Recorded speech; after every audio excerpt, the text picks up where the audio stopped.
new adherent shall be cleansed from all his sins by the Spirit of holiness, uniting him to its truth.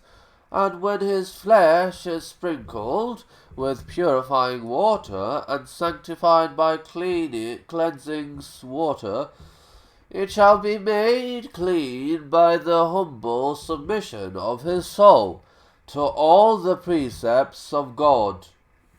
Secondly, in the Acts of the Apostles, the members of the early church are said to hold all things in common. The faithful all lived together and owned everything in common. They sold their goods and possessions and shared out the proceeds among themselves, according to what each one needed.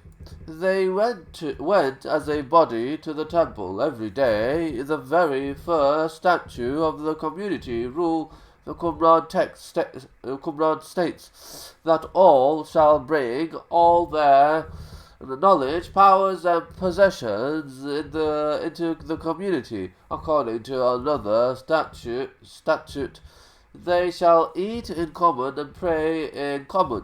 And another declares of the new adherent that his property shall be merged, and he shall offer his counsel and judgment to the community. Acts 5:1-11 recounts the story of one Ananias and his wife, who hold back some of the assets they are supposed to have donated to the early church in Jerusalem. Both are struck dead by vindictive divine power. In Qumran, the penalty for such a transgression was rather less severe, consisting, according to the community rule, of 6 months' penance. Thirdly, according to Acts, the leadership of the early church in Jerusalem consists of the 12 apostles. Among these, according to Galatians 3, James, the Lord's brother, John and Peter exercise a particular authority according to the community rule. Qumran was governed by a council composed of 12 individuals. 3 priests are also stressed, though the text does not clarify whether these 3 are included in the 12 of the council or separate from them. Fourthly, and most important of all, both the Qumran community and the early church were specifically Messianic in orientation.